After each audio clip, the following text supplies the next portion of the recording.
Date, 2/27. Hiya, Grand Boss.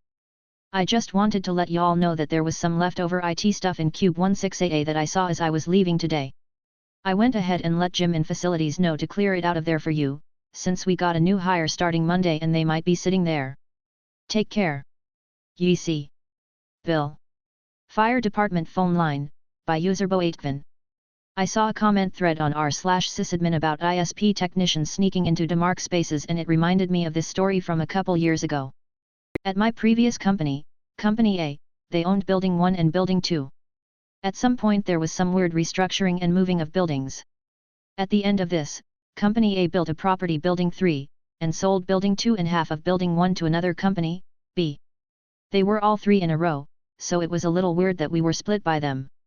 There was an underground fiber line ran somewhere between our two buildings, 1 and 3, and there was an entire infrastructure set up between their two sites above ground, 2 and 3. There was also an enclosed walkway that connected them. Company B was making some facilities changes and with this new system, they needed to make some other changes to continue to meet building codes. The enclosed walkway, and anything in it, needed to be completely demolished to separate the two buildings, and allow emergency egress from all sides of their Building 2. They politely communicated the details to us, as good neighbors do, and our facilities team sent out details related to parking and site access. The construction was completed, everything seemed fine. Some time passed. Our annual elevator certification was scheduled and part of this included checking that the emergency phone line worked. You know how if you get trapped in an elevator, you should be able to press the emergency button, or lift a phone, and immediately get transferred to the local emergency services? That phone. The inspection people tested the phone and nothing. Line was dead. We were given a few weeks to make the necessary changes and get it back up to code, and they would reschedule. My boss tried to get in touch with a certain major national ISP whose name is 3 letters with a symbol. We had the absolute worst luck with them.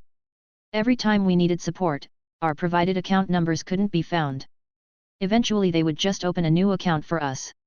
Our billing team was convinced they never applied an overpayment correctly, but they couldn't get anything communicated because of all the issues with the account.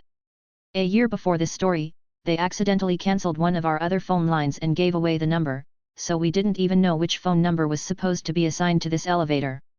Our account manager was no longer with the company. The replacement person who was listed on their voicemail message didn't even work on the AM team anymore. We eventually got a response from some VP who was able to provide us with our new AM, who scheduled an on-site visit to troubleshoot and repair the phone line. I was the on-site tech for the day and got the phone call that the ISP tech would be there in about 5 minutes. I normally worked from Building 3, so I headed over to Building 1 to meet him. 10 minutes later, he called me and said that he's in the lobby of Building 2. I told him that we no longer worked from Building 2, as of about 15 years prior, but he insists that's where the billing address was. I told him it certainly wasn't, and that the elevator was in Building 1. I was standing inside the comms room and there was a very clearly labeled box that had property of, provider, do not touch stamped on it. The technician eventually believed me and walked to Building 1. He measured all of the lines and there was no voltage going to any of them, which implied nothing was hooked up. The line had a faded paper tag written in pencil hanging from it. It listed a phone number that matched the previous number that had been accidentally disconnected, not our current one reflecting our most updated billing statements. He continued to insist that the demarc was listed as Building 2 and that he needed to measure it from there. I told him that I had no access to that building, or knowledge of where the comms room would be, or ability to get him access either. He said he would go check the main box somewhere else and left. I sat in the comms room with my laptop and continued to work other tickets while this guy was gone for about 25 minutes. He came back and told me that he was able to confirm in that other equipment box that our line went to the same point as the other company's line and was definitely in Building 2, with an install date roughly a year prior. That time frame was peak COVID times, when our team wasn't on site, and about 2 months before I'd started working there. It was also around the time when the ISP had stupidly gotten rid of our line and changed our phone number. Some confused technician had been given the wrong address because of a billing address clerical error because of the complete disaster that was our account history with this provider. He'd wandered into Building 2, and activated our line on the wrong building. Because the two buildings were connected, the line went through the overground walkway, directly to the elevator. When Company B did their construction project, their IT department had no knowledge of the elevator phone line, because it wasn't their account. We had no knowledge they'd done this improperly, because we'd told them the issue was with building 1. When the construction was done, they took down the infrastructure because to their knowledge, it was legacy and not live. The technician packed up his stuff and told me since he was a repair tech, he wasn't able to help.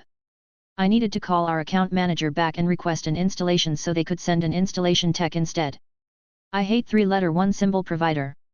Wait, are we the MSP or not? By user that train. To set the scene. I worked as an admin for a mismanaged MSP in a smaller college town who had been contracted by a local scatterbrained apartment complex to manage their IT needs in their main office area. The tale. This particular apartment complex was having some construction done and had let us know that some additional cabling was going to be run, by the construction crew, not by their MSP, in the new area, and that once that was done, we would need to come in, patch these runs into our switch, and then test. After a few months of work, our sales team had received the call that construction was finished and that they were ready for us to come do our part. I was tasked with the job and sent out on site. When I arrived, I headed to the area where construction had been completed and assessed the situation. The first thing I noticed was that construction had actually not been completed, there was still some drywall and painting work to be done, and all the new drops they had run were just hanging out of the wall and hadn't been terminated into jack plates. Since terminating those cable runs wasn't part of what they called me out to do, I headed to the data closet figuring I could just patch in those runs into our switch and could test once the construction crews had terminated them at the other end. In the closet, I saw the new cable runs coming out of the ceiling next to our rack, but instead of them just hanging loose, ready to be terminated, they were actually already terminated into RJ45 heads and connected to a switch sitting on a metal folding chair next to the rack. This was odd, since we had installed switches in their rack, which is where we were going to patch these in, and the one sitting on the chair was made by a different vendor than we used. I took pictures and sent them to our sales team. I went and grabbed the lady managing the apartments and showed her the situation. I showed her the cables hanging out of the wall in the new construction area and let her know they weren't complete. I told her we could terminate those, but that was part of the construction team's job and she probably didn't want to pay us to do a job she was already paying another crew to do. She agreed. I took her to the closet and showed her the switch in the folding chair where the new runs were terminated. I let her know I had no idea where it came from and that she would need to have the team that installed it remove it before I could do anything else. She was also confused and grabbed someone from the construction team who apparently knew what was going on and brought him to the closet. She asked him why they had brought in a switch and he replied that it was part of their contract with the new construction. I let them know this wasn't part of our contract, or our network, as their MSP, and we couldn't manage it or do any work on it, especially considering we already had managed equipment in their rack that all data drops would need to go to and that this extra switch would need to be removed. As far as the contract with the construction company that included a new switch, I let them know they'd need to get all that figured out before I did any work. The apartment manager lady said she would get with the construction manager and figure out what was going on and let us know. As I was leaving, I noticed a box sitting in the middle of the data closet that had some APS sitting on top of it that were the same type of APS that we had installed for them. I shrugged as I left, thinking that was a problem for another day.